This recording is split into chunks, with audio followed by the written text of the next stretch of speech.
Excellent. Well, good morning. We're talking managing credit and debit today, one of my favorite topics. But before we get there, how many of you had a chance to check out the calculation for your emergency fund? Anybody do that and go, OMG, that's a lot of money I need to have?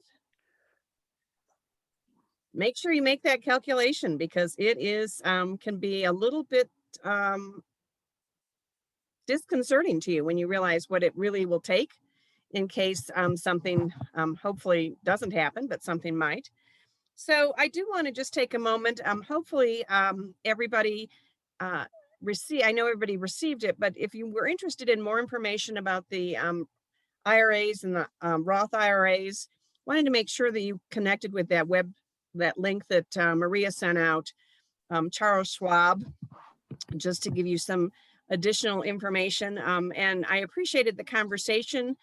One of the things that I wanted to clarify is that I'm very careful to be not perceived as a certified financial planner.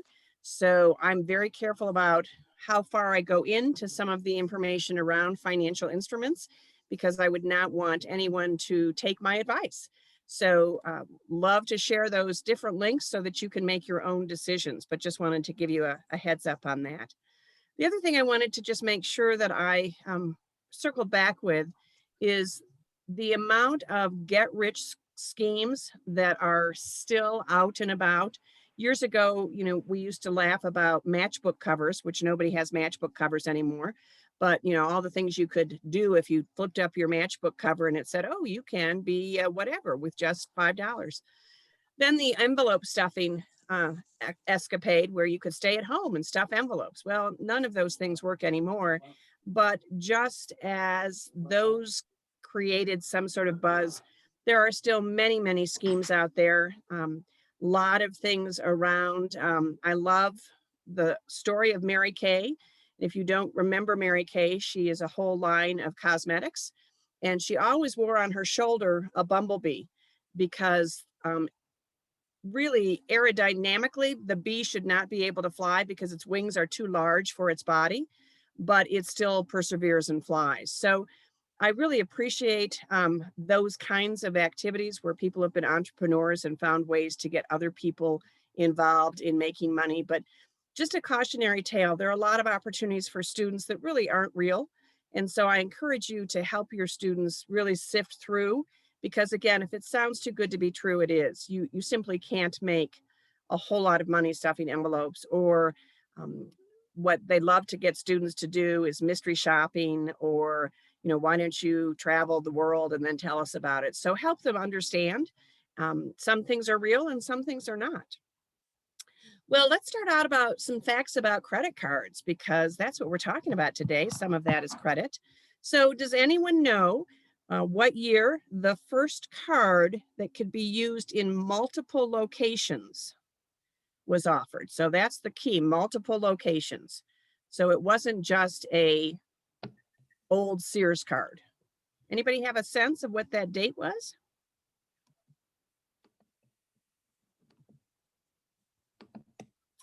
It's going to turn out to be, 1970s, 1950. 1950, Frank McNamara, who was the head of Hamilton Credit Corporation, founded the Diners Club card. That was the first card that you could use across different spaces and places. So he had an epiphany of starting a credit card company after a business meal at the Major's Cab and Grill, a popular New York restaurant. Before going to the restaurant, he had changed suits and left his wallet in his other suit. That was his excuse anyway. When he realized he had forgotten his wallet, he thought about how useful it would be to have a card to use instead of cash. I know that doesn't make sense because he would have left the card in his wallet as well, but be that as it may, you have to go along with the story. So that's how it goes. And any case, the Diners Club card was an instant hit. Although it could only be used at 28 restaurants and 2 hotels, it became a status symbol among the New York's business elite and grew to 10,000 members within the first year. So 1950 is when we first had that. Pardon me. So in 2012, what percentage of households depended on their credit cards to pay for basic living expenses?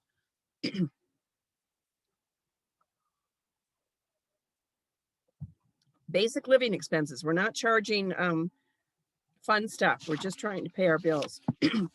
Some say 40, some say 50%.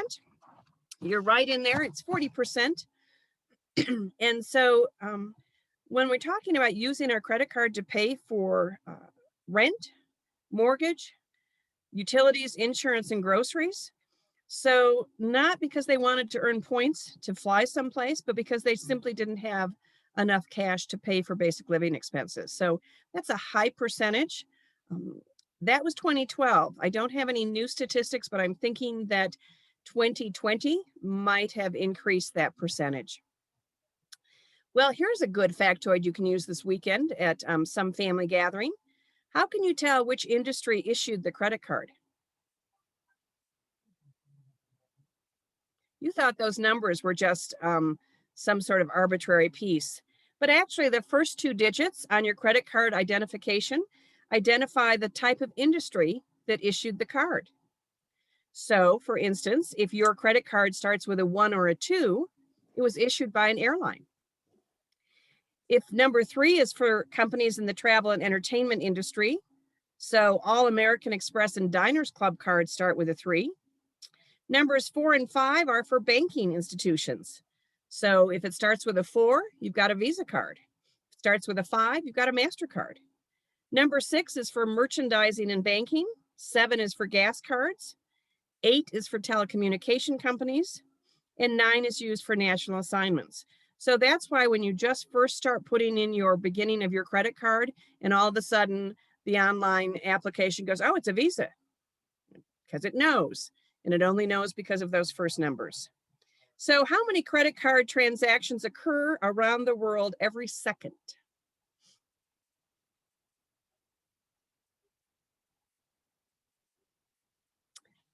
It's not quite billions, but it sounds like it. It's 10,000. So little credit card factoids for you, little trivia. I want to remind you that this is all about you, and then it's all about your students. So today, feel free to ask questions that have to pertain to possibly your own personal situation. We'll talk about how you can use some of the instruments that we're going to use today in our workshop, how you can use them with your students. So this is a conversation that is particularly interesting to me. We started out with the psychology of money. Then we moved to spending and financial planning. We spent time last week on saving and investing. And now we're talking about a topic that for some people, they think you shouldn't talk about with students. So I want you to take a moment as we go through this. I want you to consider your own credit attitude. I want you to think about, do you think it's a valuable tool? Maybe you're neutral on the subject. Perhaps you believe credit can get you into trouble. But before you can have an authentic conversation with your students, you really need to be clear in your own mind. What's your challenge or your issue or your joy with credit? Maybe you think it can really get you in trouble, and maybe it has gotten you in trouble. Over the past 25 years, I have met numerous adults who strongly believe that talking about credit with students is a sure way to lead them into crushing debt. Their theory is if you don't talk about it, students won't use it. Well, I'm not so sure that's true. I think we tried that with sex education, doesn't always work. So the reality is that credit is there for your use. What we want to do is make certain we're helping students become convenience users of credit, not revolvers. So convenience users of credit have the money to pay for what they want, but they don't want to walk around with a large roll of cash. And so they use a plastic card for the convenience. People who are revolvers keep moving their balance over and over and over and over on their statement, increasing their costs on a monthly basis. So convenience use is where we're headed. And some of us sometimes have to revolve, but that's one of those issues that is a personal one. So let's talk about what we're going to talk about today. Our objectives today, oh, if I can have a screen share, Maria.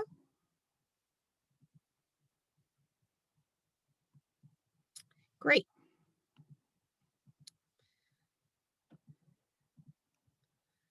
So our objectives today are to explore the advantages and disadvantages of credit. We want to understand the 5 C's of credit worthiness. Take a moment to understand what impacts a person's credit score. Absolutely recognize good and bad debt. Consider the consequences of excessive debt. And then finally wrap up with some strategies to manage credit use and reduce our debt. We're going to start off by looking at the pros and cons of debt. We're going to take a credit IQ, look at some myths about credit, look at the 5 C's of credit, what's in a score, good versus bad debt, and managing debt. So at the moment, what I'd like you to do is go ahead and find out if you're credit ready. So in the chat box, Maria's going to put a link to a writable, fillable credit ready quiz. So take a few minutes, probably take you about 6 minutes, and just answer those questions from your immediate reaction instead of a careful analysis. And there's even an opportunity at the end for you to do your own scoring. So about 6 minutes to go ahead with your, oops, not that one. I'm sorry, Maria. It's the actual credit ready paper. Sorry, everybody, we're not headed for that yet. So in just a second, we'll get that screen up that has the writable, fillable piece. I'm going to pop it up here on my screen for you so you know what you're looking for. If I can find it.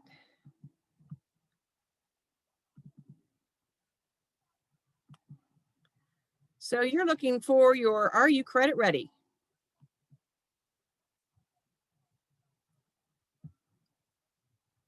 And just check the letter that best describes you.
Just a couple more minutes and then we'll see how many of us are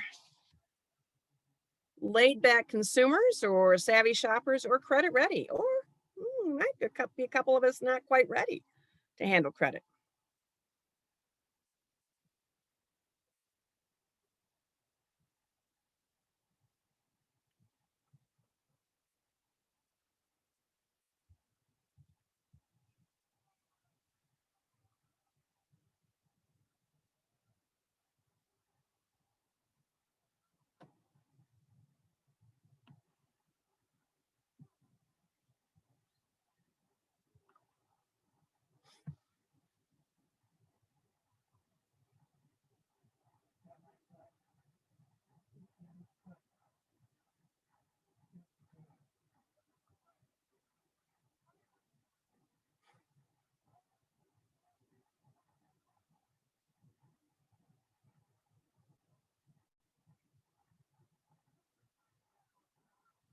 Anybody surprised by their score?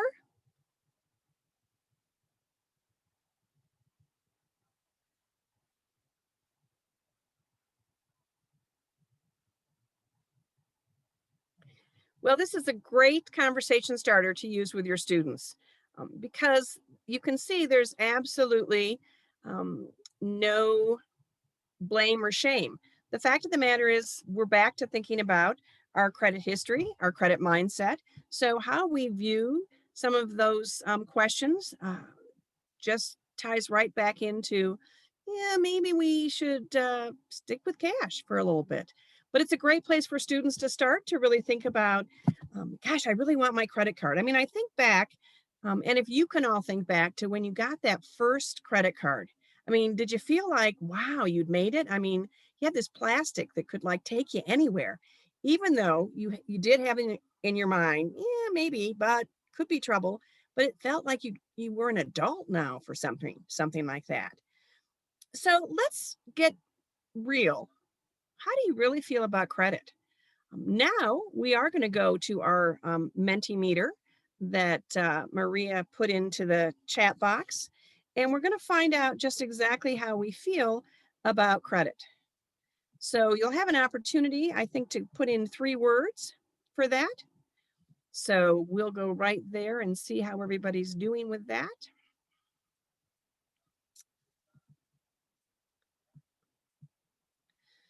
So, what words or feelings do you associate with the term credit? Bring it on.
Give it a few more, about another 40 seconds. We've got about half of you playing our game today, so love to see some more, but these are great words.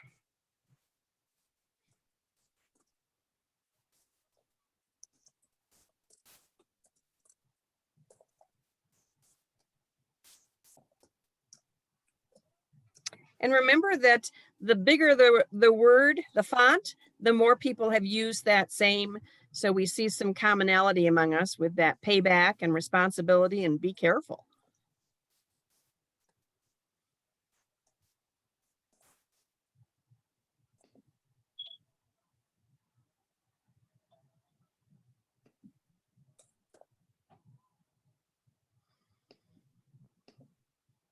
So take a moment to look at the screen. We've got the credit score, the payoff balance, high interest rates, padding, opportunity, emergency fund, interest rate, buying, um, beware, dangerous.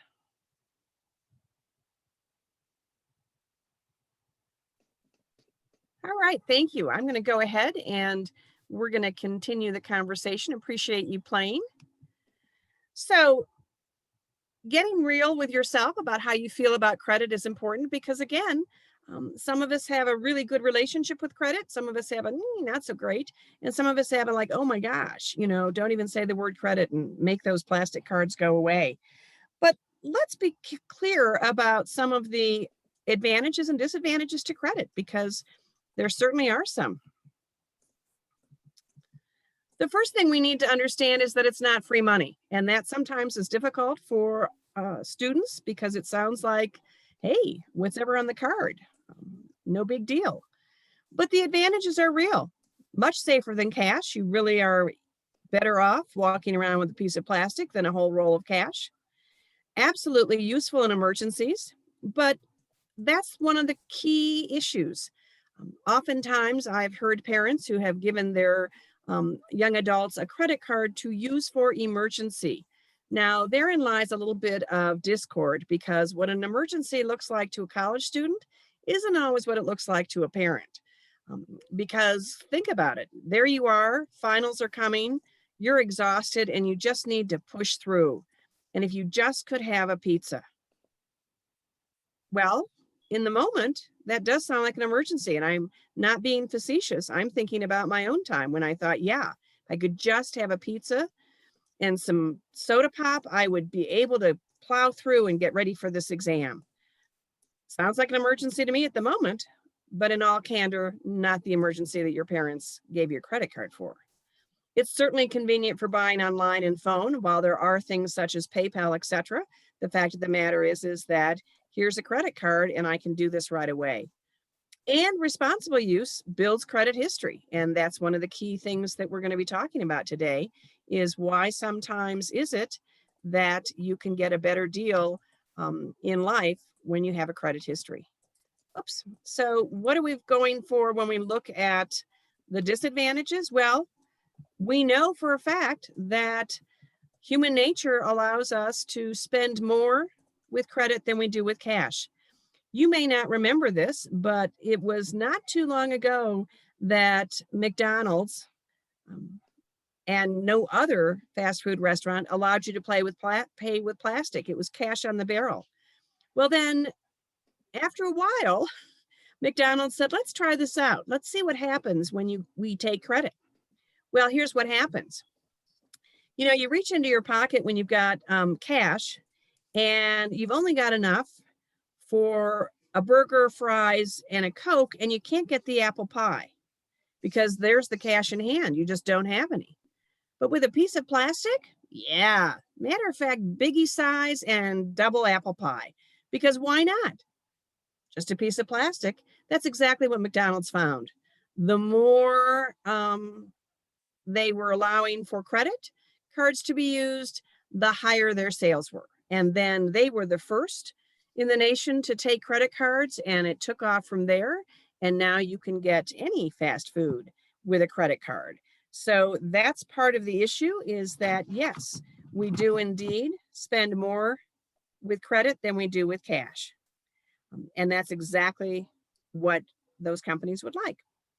Now, the difficulty is that you may pay extra for the use of borrowed money. So you know that anytime that you borrow money, there's an interest charge that you're paying, not that you're receiving. And so sometimes that leaves you with, if we don't pay our balance off every month, then suddenly the item we paid with credit is now costing more than if we had paid cash. So when you suddenly thought you were buying a pizza last month, but you couldn't pay it off, now you get to the fact that you could have had steak and lobster, but you missed the boat. Irresponsible use can absolutely damage your credit score. So it does also, one of the other disadvantages is that it hinders you from saving and investing. So last week we talked about saving and investing and how do we find that little bit of money that we could be putting away. Well, if I'm constantly paying off my credit card, that's not going into my savings account. So any other thoughts about the pluses and minuses of credit?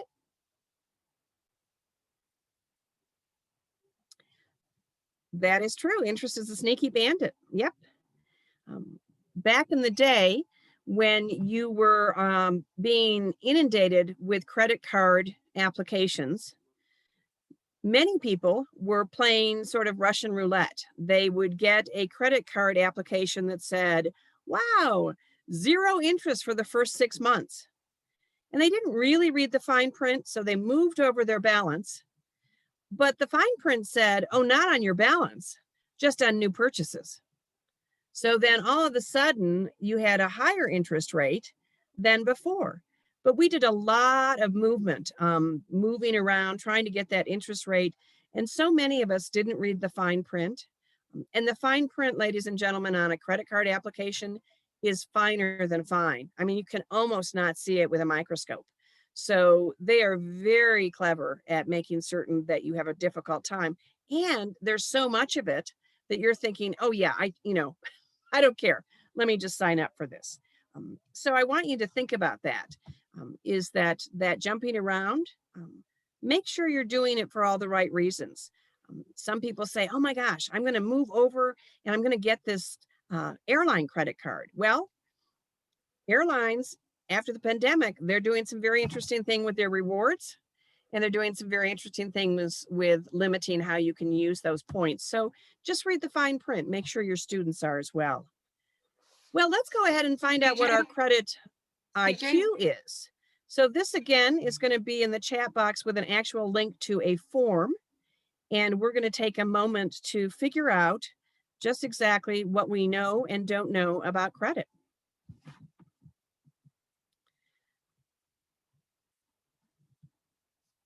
So it's just a true or false.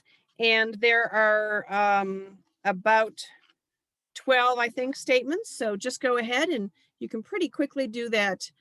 True, false, true, false. I'm going to go ahead and pop it up on the screen just so that you know what you're looking for.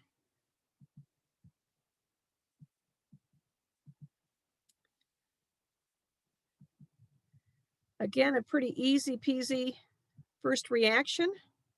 So yeah, 12 statements, just a true or false. And then we'll take a look and see how we all did.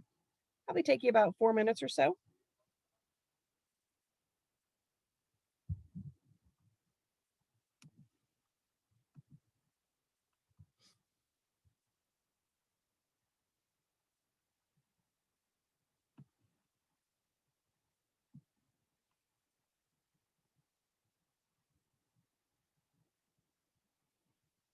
So Maria, are you putting in the IQ one? Yes, I accidentally sent it to you directly, but it's been shared with everyone now. Okay, cool. So it's your credit IQ. There are 12 statements, true and false. And as I say, don't do a lot of over-analyzation. Just bada bing, bada bing. Please let me know if you're not seeing that in the chat box. I reattached credit IQ.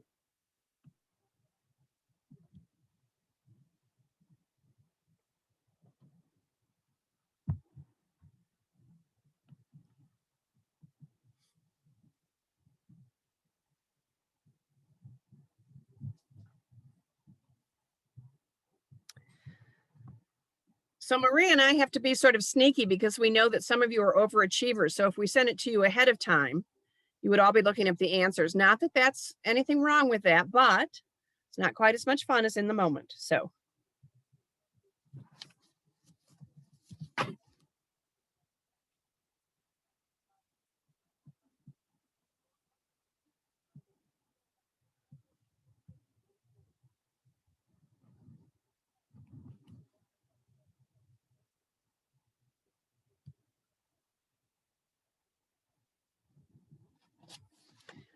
maybe a couple more minutes. Get those T's and F's in the right place.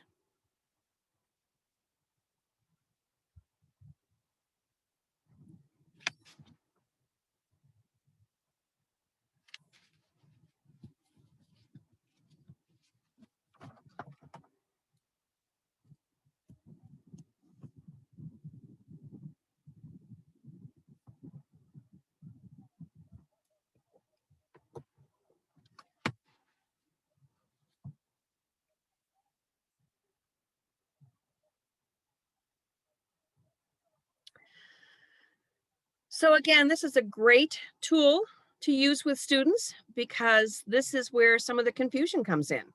And we think that we're creating a credit history by doing some of these things, and we think we know what we're doing. But this is a great opportunity to be able to share some real information with your students and have some fun at the same time. So you're on your own honor to figure out if you got all these right or wrong, but feel free to unmute as we go through. So our first one is placing utilities in your name is a great way to build credit. What do you think?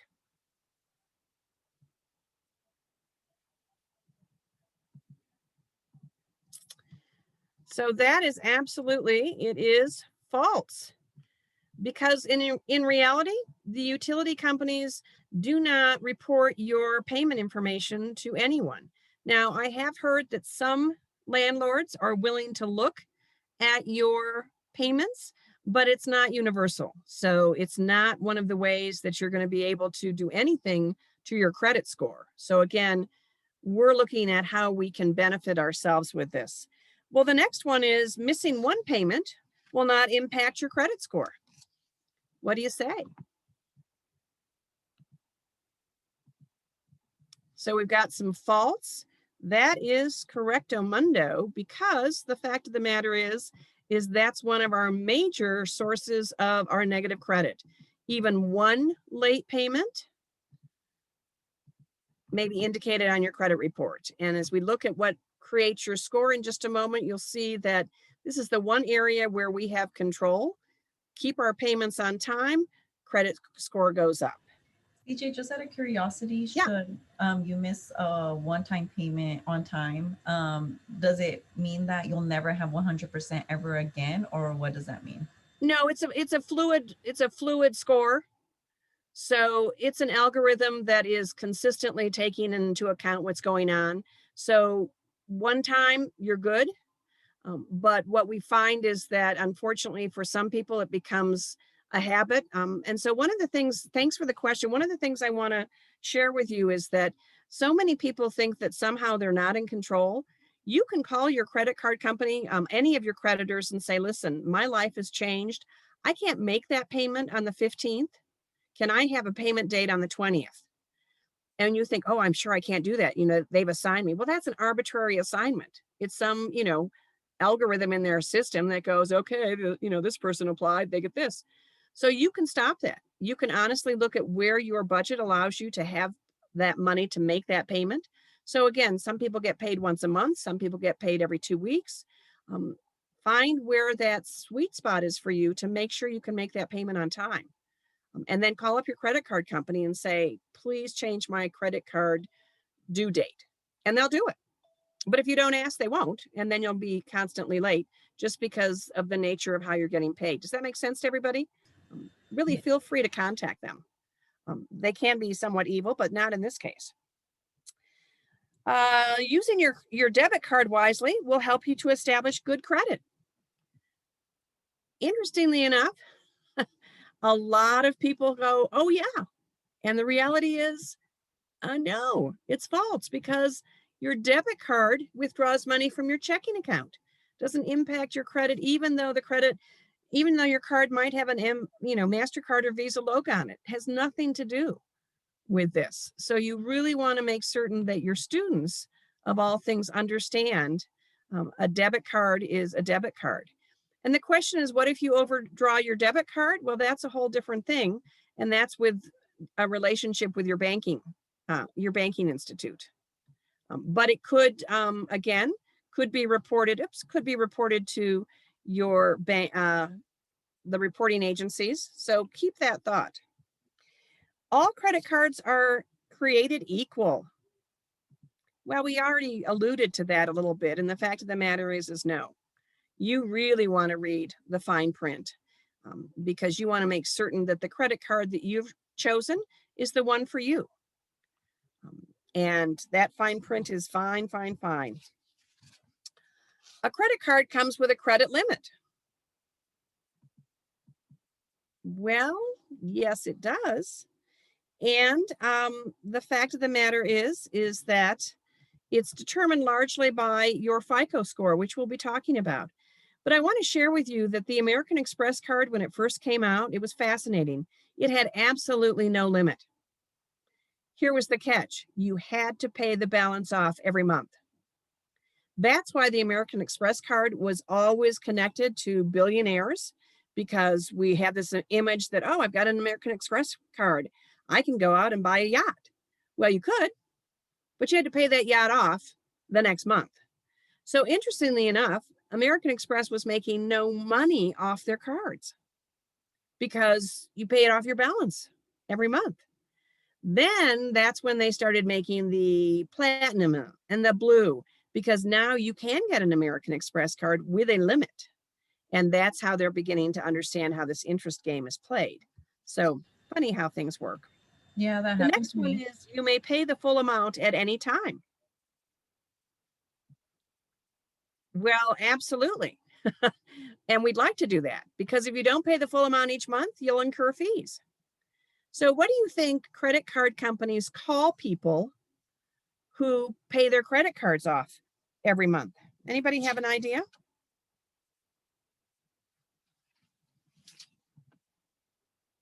You're going to be surprised.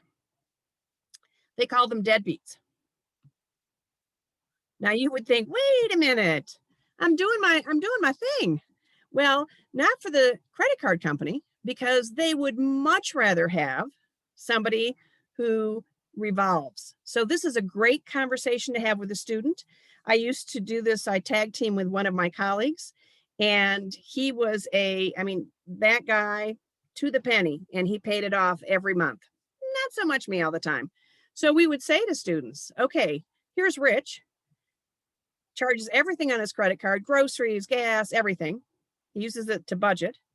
He pays it off every month. I buy things on it, but do not always pay off every month.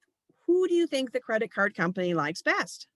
And they would always pick Rich. And I would say, oh no, they don't like Rich at all, because they make not one dime off of Rich. They love me because they can make some interest off of me. That is an interesting conversation to have with students, because it doesn't seem to make sense to them. But I encourage you to have that conversation.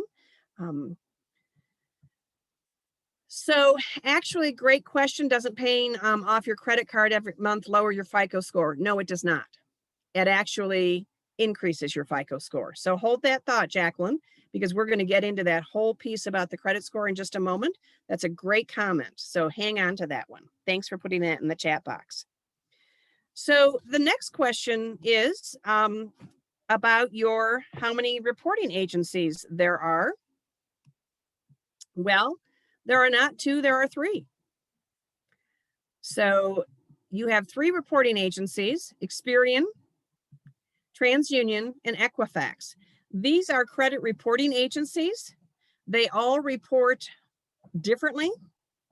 They all report the same thing, i.e., how you fit into the big picture of how well you're doing with your credit. But they do sometimes report different. It's not scores so much, Sherry. It's the fact that they are reporting different activities. So sometimes one of them, and I can't tell you for sure because they change. So I'm not don't quote me on any of this. But Experian might report only after you haven't paid for 90 days. TransUnion might report 40-day delinquency. So they change up how they report. So that's the difference, because they don't put any scores together. And if they say they do, it's not the universal score. So each of those reporting agencies reports to FICO, for instance, and we'll look at that in just a moment. But when we think about what exactly does FICO stand for, well, it doesn't stand for what you think it does if you said that, because it's really that it stands for the Fair Isaac Corporation. This is a private corporation, and they own the market in this particular arena. They were the first to come out with an algorithm that takes all of your information from those reporting agencies and then creates a score. Now, let me step back and say to you that many of you and many of your students may be using the free Karma credit. By all means do. It will give you an insight into your credit score. But to date, that is not a universal score that is used by lending institutions. Lending institutions pay for information from FICO, and they use that score. So I just want you to see the difference, because sometimes you can look at your credit karma score, you can go, yay! You walk into a lending institution, a financial institution, and they say, yeah, we're not seeing that. This is what we're seeing. And no, we're not going to give you the loan. And you can be disappointed.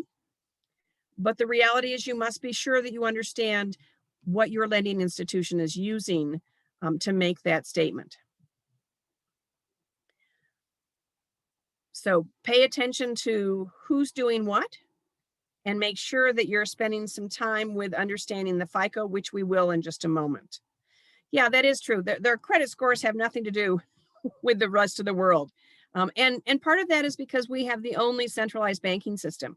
We're a very interesting banking system, which is why if you believe in the banking system and you believe in the Federal Reserve, we will not find ourselves in the volatile situations as Greece has, or any of the other countries who have it goes to hell in a handbasket. We have all of this check and balance, and we have a strong economic system. So the credit scores, yeah, Sherry, thanks for pointing that out. So let's see what we said for number 9.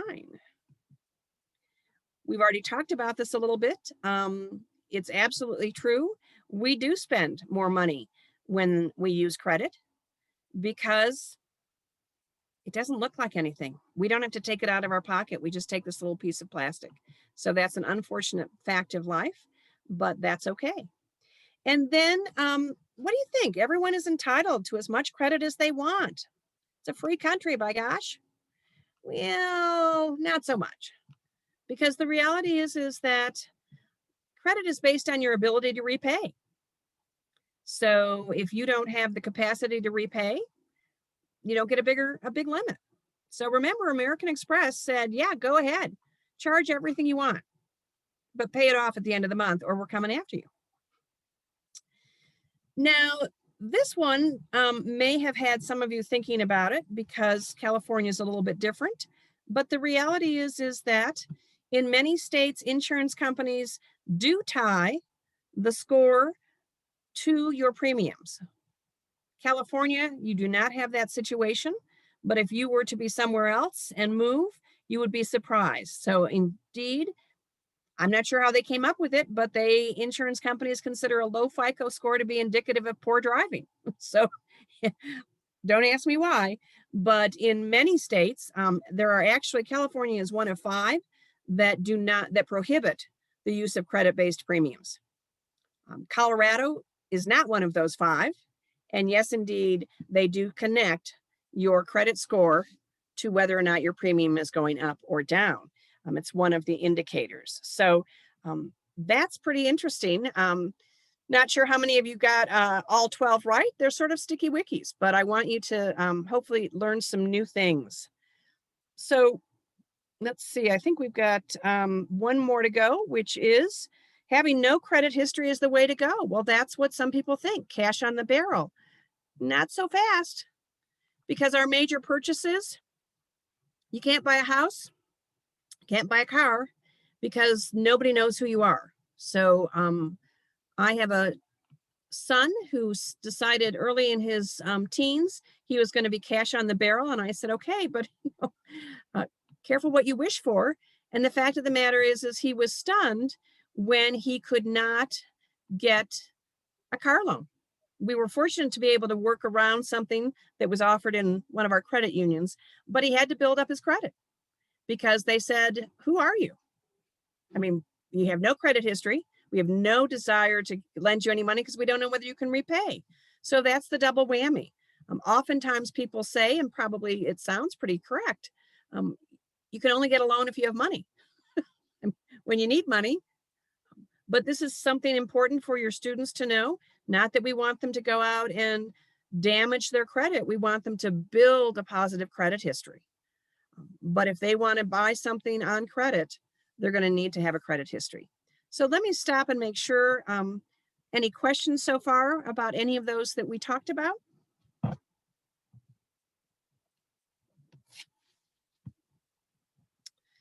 All right, we're going to go on to some myths.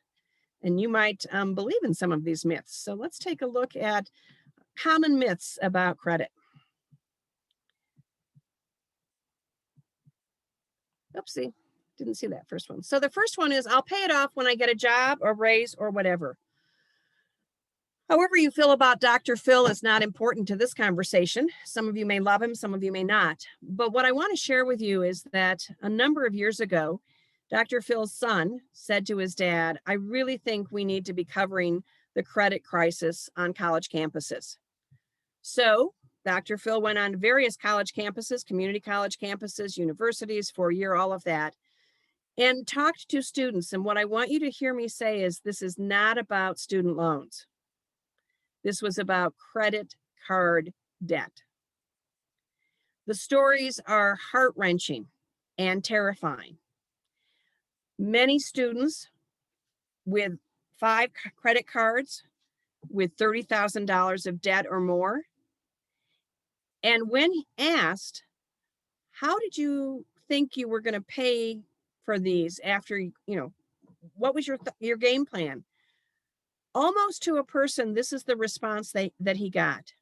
Students said, when I graduate, I'm going to get a 6-figure job and then I'll pay it right off. Let me say that again, and then have you think about that. When I graduate, I'm going to get a 6-figure job and then I can just pay it off in a lump sum.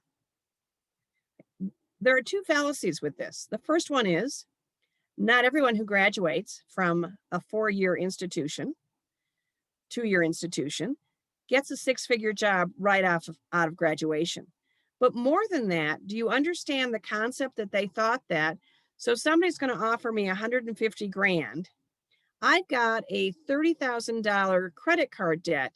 I'm going to take $30,000 out of that 150 and pay off my credit cards. Okay. You know that that's not how you get paid. You get paid in dips and drabs. You don't get the whole $150,000 at the beginning or the end of the year, and then you get to dole it out. But that's what they thought. Please, oh, please help your students understand this concept, because this was unbelievable. I want to unfortunately say something that is quite, it grieves me very much, but I think we have to face it. The elephant in the room is that there's a high percentage of student suicides related to credit card debt. People who simply got in over their heads, nowhere to turn, didn't know what to do about it. Many of you saw the information about the young man who killed himself because he thought he had been involved. He thought he had a debt of $700,000 just recently, using various investment forms. And that, first of all, it was a mistake. He was not in debt for $700,000, but he had no alternative in his mind at that moment. So this is important, that we have these conversations with our students and that we let them know that the reality is that this is not exactly how it works. My minimum payments will soon pay off my debt. I'm grooving. Okay, well, up until the Credit Card Act that was enacted in 2009 and was passed in 2009 and acted in 2010, credit card companies didn't have to tell you anything about how long you were going to be paying off your credit card if you kept paying the minimum. Now, your credit card statements must, by law, indicate how long it will take you if you just pay the minimum and how much you'll end up paying. And then they give you just an arbitrary, if you pay this much more than your minimum, then it will take less time. So pay attention to that, because paying the minimum just keeps on paying the minimum. And it's really tough to get out of debt. And we've got to find a different way to make that happen. So think about helping your students understand that one credit card is enough, and let's pay that off. What's another myth? I'll only use it for emergencies. Well, we've talked about that already, but remember, if you can eat it or wear it or drink it, it's not an emergency. So think about what an emergency is and help your students figure that out as well. But it's a really low interest rate. Okay.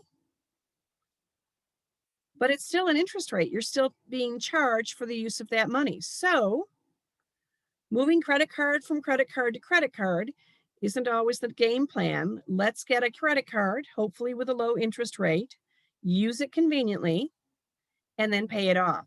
So the myth around this is that what happened again was those low interest rates sometimes were tied to only on the balance that you transferred over. So you transferred over a small balance, and that was at a low interest rate, but every time you purchased, you were back up to 18, 26, whatever the cost was. So again, be a myth buster on that one. I know that I'll always be able to pay off the entire balance each month. Yeah, I think some of us learned in the pandemic that that wasn't quite true.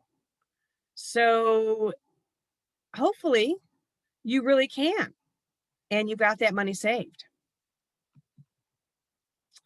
To improve credit, get rid of debt, and cut up all your credit cards. Well, I will tell you that once upon a time, we said to do this.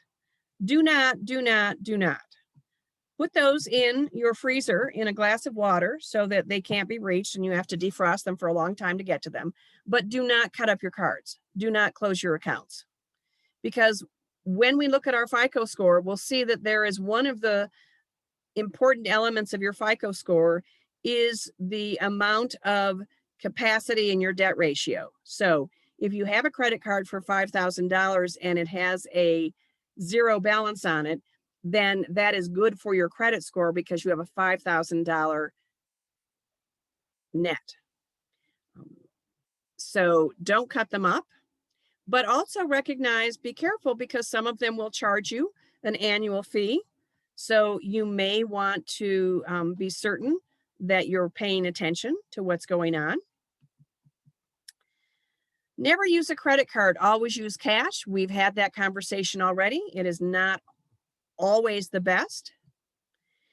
It's okay to charge it. If you can't afford it, just pay the minimum. No, if you can't afford it, step back and possibly think about actually saving up your money for that, because that's a difficult situation to be in. We've talked about this myth as well, but many people believe it. It's okay if you're late making a payment if you paid more than the minimum the previous month. Has no impact on you. If you're late, you're late. So they are not saying to themselves, nobody is sitting in a small room in a credit card company going, oh, look, CJ paid $50 more than she needed to. We'll put that $50 forward to her next month. No, they're putting the whole thing towards whatever you got going. So it is not okay if you're late making a payment. Well, let's find out just exactly how we are all credit worthy. So we're going to go back to our Mentimeter. It's the same code of 8301798. And let's think about what constitutes credit worthiness.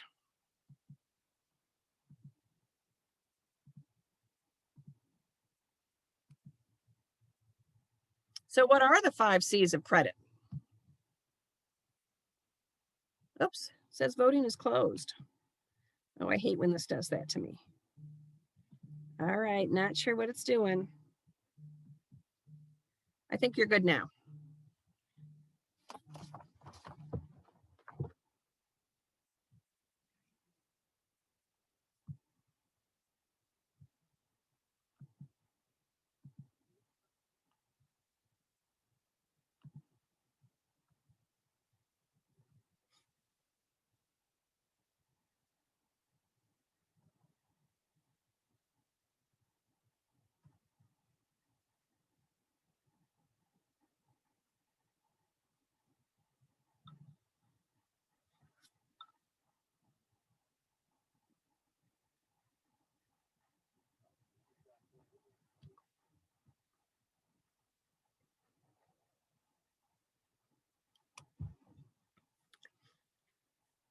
Ooh, I love these words.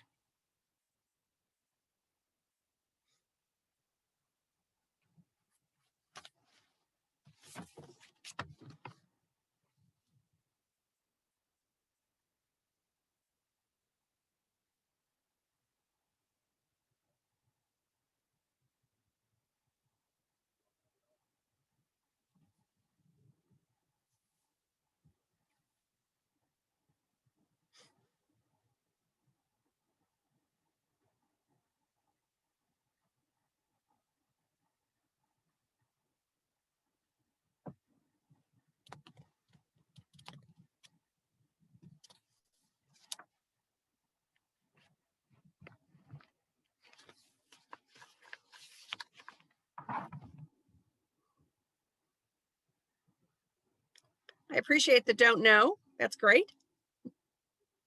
We've got consistency, capital, cost, credit, consumerism, cost, character.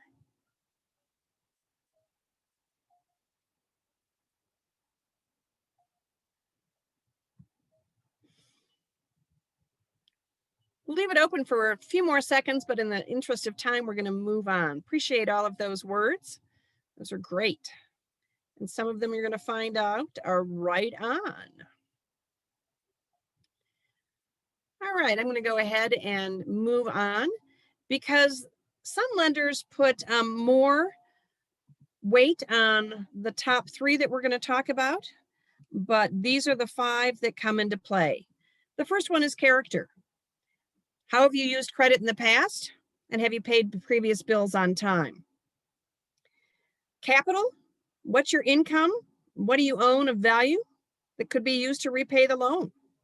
Sometimes you'll be asked for collateral, as you see, when you're being applied for secured loans. But they're also looking at, is there anything that I can come back and get from you? So they're looking to see how much money you have. Capacity. Do you have a job or another source of income that with which to make payments? Or do you have other debts that you'll need to manage along with this new credit? Credit history. The majority of qualifying for different types of credit hinges on your credit history, the track record you've established in managing your credit and making payments over time. Collateral, loans and lines of credit or credit cards you apply for could be secured or unsecured. So with a secured loan, that's usually your automobile or your mortgage, you pledge what you own as collateral. So they're going to repossess the car or they're going to get the home back. And the value of your collateral will be evaluated, and then any existing debt will be subtracted from that collateral in order to find out just how much you have. So those are the 5 C's, as I mentioned. Many lenders stick just simply with the first 3, character, capital, and capacity. Well, let's take a look about those credit scores. But first of all, what's in your credit report? Well, it's personal information. It's account information. It is collection accounts. It's your public records, and it's inquiries. So again, each reporting agency, you want to make certain that it's current information and that it is correct. My husband has been a house spouse for most of our marriage, raising our kids. And interestingly enough, I continue to have my social security number attached to his name, because who in their right mind would think that a woman would be working and a man would not be? But the credit reporting agencies don't seem to understand that. So I've just learned to live with it, but you might want to change it up for you. So who reports to whom? We have our 3 credit reporting agencies, Experian, TransUnion, and Equifax. They report back to the lender. They also report to Fico, and then Fico reports to the lender. So let's take a look at how long derogatory information stays. This is important for your students. Unpaid student loans forever. They never go away. Bankruptcy is about 10 years. I love the collections. Don't you love 7 years and 180 days? Whoever came up with that is obviously interesting. Late payments. So somebody asked that question about one late payment. Well, again, 7 years. So that's a huge amount of time. And we hope that your late payment was only 1. Repossession, 7 years. Inquiries, 2 years. So most important for your students to see is that unpaid student loans, they go on forever. Well, let's do a little bit of did you know? So do you know your current FICO score? Do you know what information is used to calculate your FICO score? Do you know what you can do now to raise your FICO score? And do you know who looks at your FICO score? Kudos to you if you answered in the affirmative to all of those questions. And to those of you that answered 1 or 2, not so bad. And for those of us that couldn't answer yes to any of them, it's your lucky day. because we're going to be able to answer the yes after this session. So what's a credit score? Well, it's a number based on your credit, a snapshot of your credit report that identifies your credit risk. As I mentioned, the most widely used credit scores are Fico scores created by Fair Isaac and Company. And Fico uses the information provided by the credit reporting agencies to determine your Fico score. And it's evaluated in 5 main categories. Now, Credit Karma provides you with something called the Vantage Score 3.0. And that was a credit score developed by Equifax, Experian, and TransUnion as an alternative to the Fico scoring model. I will repeat that to date, most lenders still prefer the Fico score over the Vantage score, but they're similar enough that it would give you a good idea, because you do have to pay in most cases for your Fico score, depending on whether your lending institution provides that to you because you have a particular balance and so forth and so on. So you don't always have to pay for your Fico score, but you currently do not ever have to pay for your Karma credit score. So most of your students will go for Karma. And it's just simply the reminder that it's a good baseline, but it may not be the credit score that's used. The other thing I want to share with you, that there are lenders who do not choose to pay Fico, and so they have created their own scoring system, which you will never have any opportunity to understand.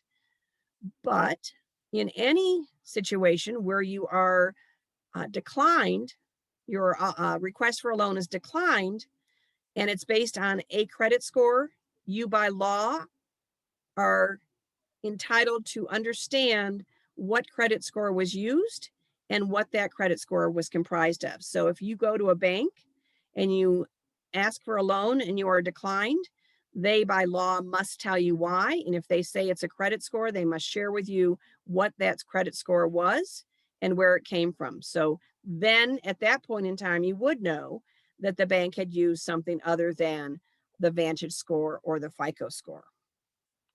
Lots of confusion. But what counts on the Fico score? Well, here you go. There are 5 elements. On-time payments makes up 35% of your Fico score. So you see how important it is that you pay on time.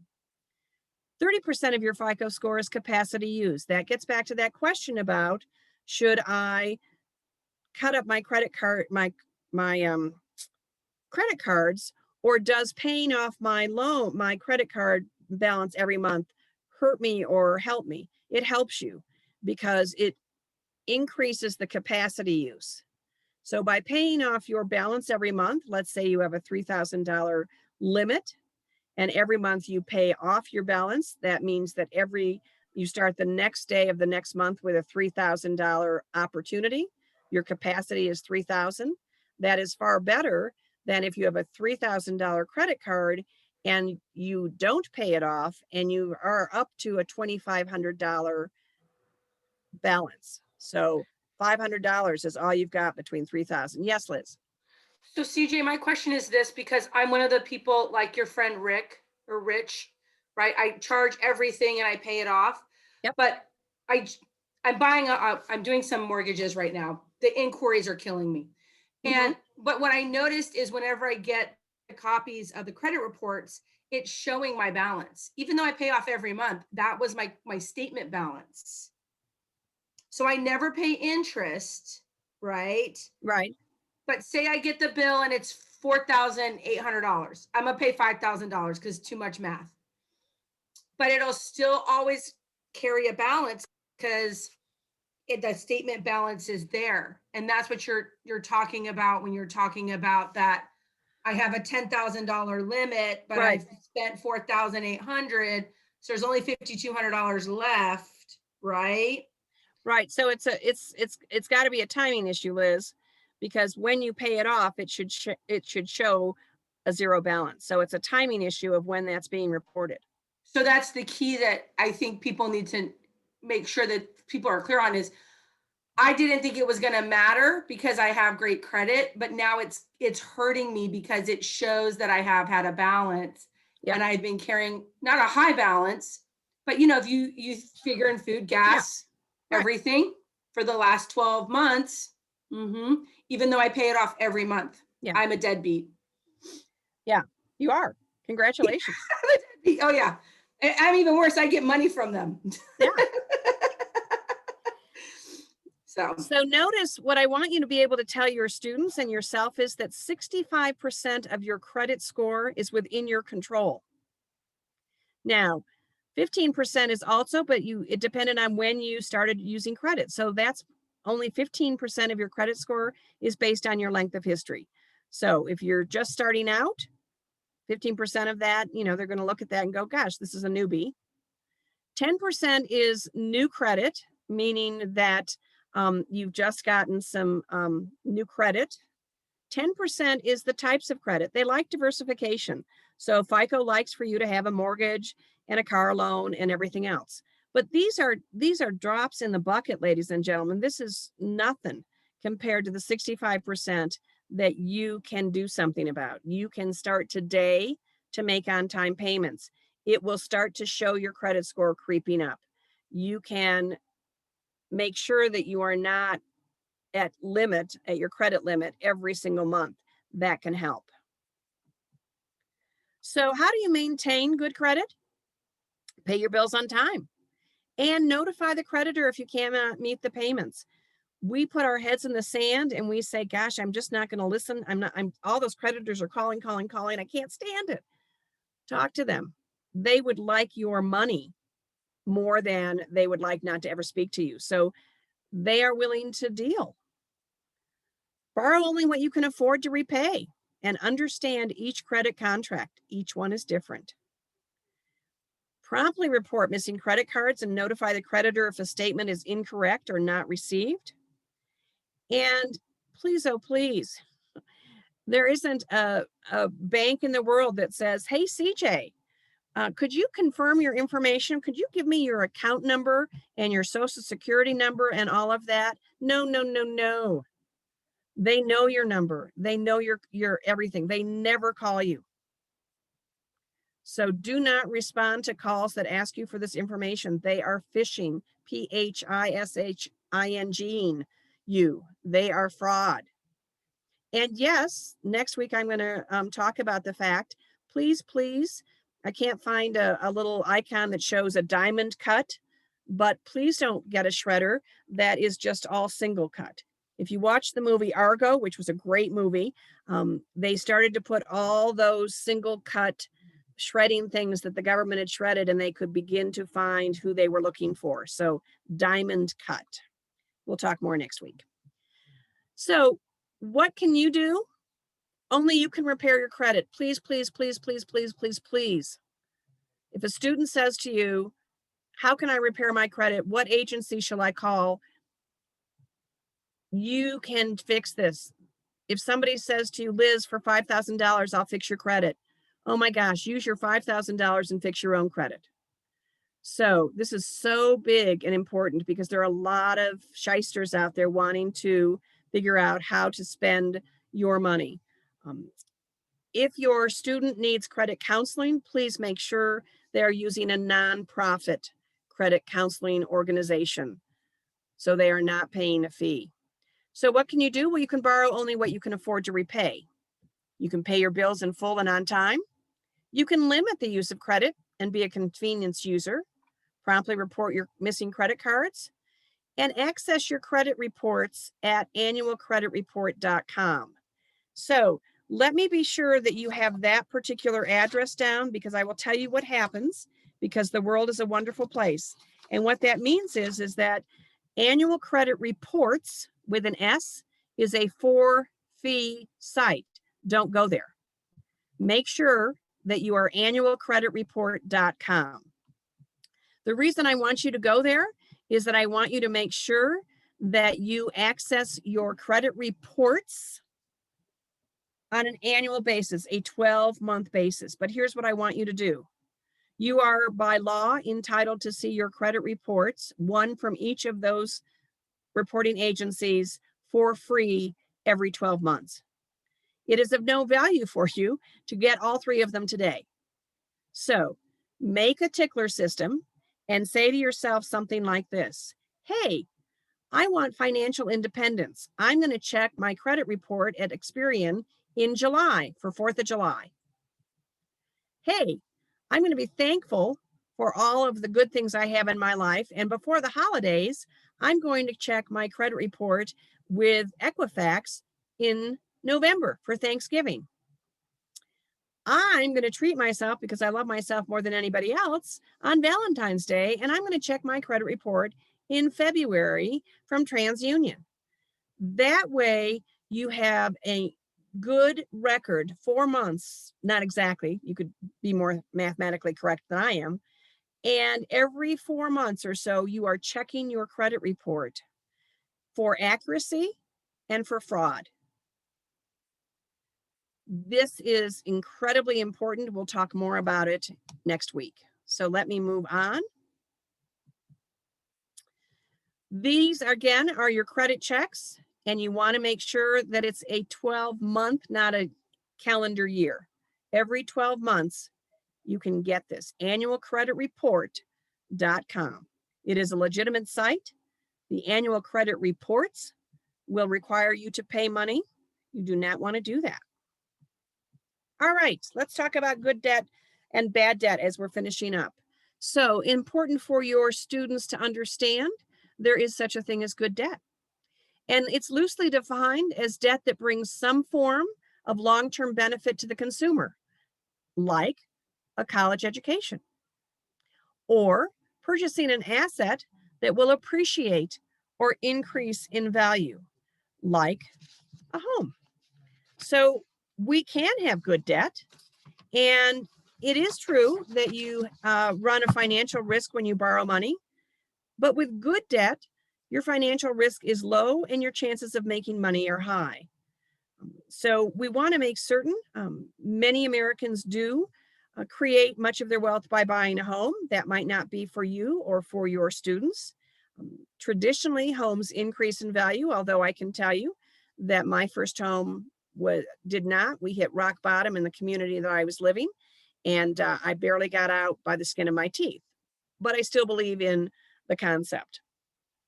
When you invest in yourself, like through a student loan, and you complete your education, we know the stats, and you can share with them with your students. You can access them on an annual basis. The fact of the matter is that individuals with a more than a high school degree, whether it's a secondary certificate, post-secondary certificate, or a associate's degree, or a 4-year degree, they tend to make higher wages than those who have a high school degree. So I like to talk about continual learning, because certainly the trades are important and they pay well, but you need to go through and get certificates or an apprenticeship. Well, what's bad debt? Well, that's when you borrow for things that immediately go down in value or will likely go down in value. So sometimes we talk about the fact that we are investing in a car. Not so fast, because as we spoke last week, the minute that you drive off the lot at your dealership, your car has depreciated anywhere from $2,000 to $3,000. So even just going down a block and hoping you can sell that car for exactly what you paid for it, it's not going to happen. So what we want to make certain is that we are paying attention. And it's not that we shouldn't buy a car. It's not that we shouldn't travel. And gosh, who doesn't want a good burger? But recognize that if that's what you're spending and charging your money on, not as profitable for you in the long run, because we want to make certain that we're making money, not losing it. Well, what is debt distress? You may not always recognize it, but some of us use our credit card cash advances to pay for living expenses. That's a double whammy. You're getting charged on that credit card advance. Maybe you're using the overdraft protection plan on your checking account to pay monthly bills. Maybe you're using your savings to pay bills. Maybe you're using one credit card to pay another. Now, let me step back and say This is not a value judgment. This is just a cautionary.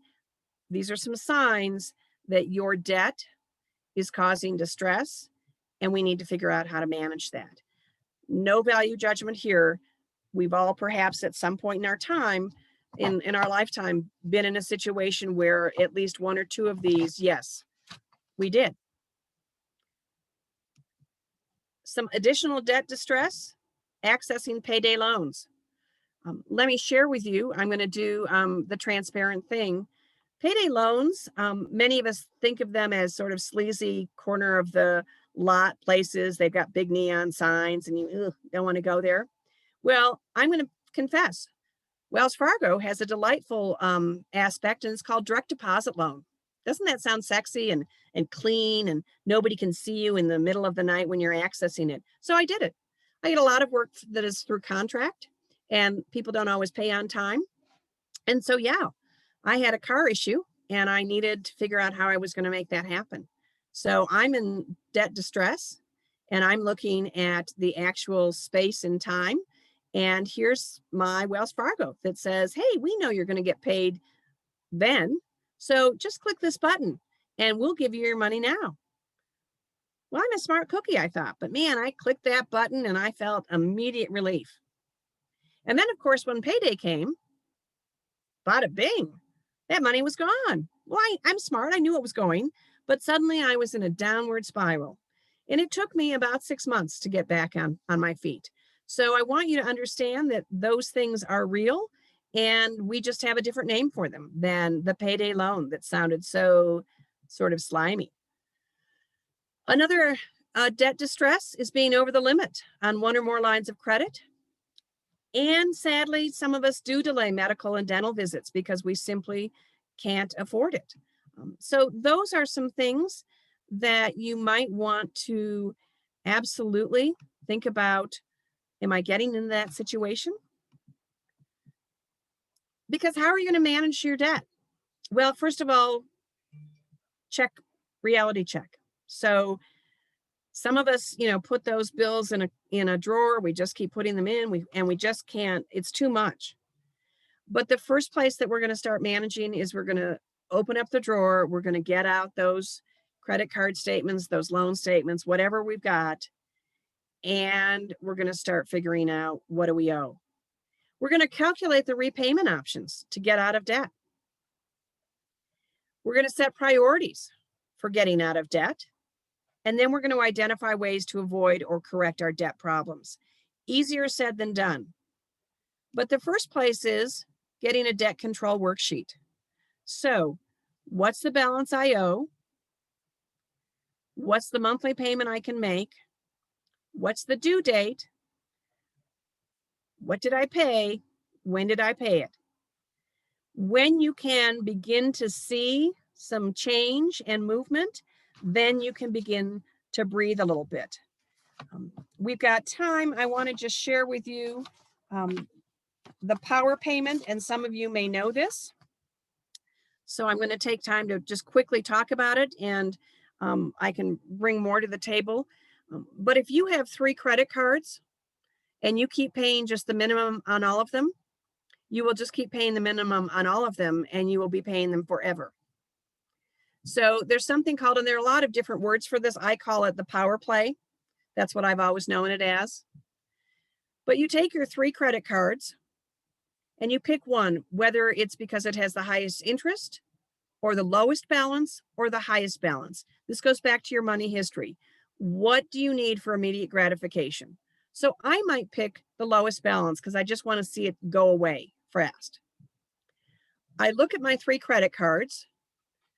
For the 2 credit cards that I'm not focused on, I pay just the minimum balance on those. I don't pay $1 more. I look at my credit card that I picked to pay off my low balance, and I see how much more each month I can pay consistently. Let's say I can pay $50 more. I was already paying $50. $100 every month goes to my lowest balance. Minimum payments to my other 2. Lowest balance card gets paid off, gets put in the freezer.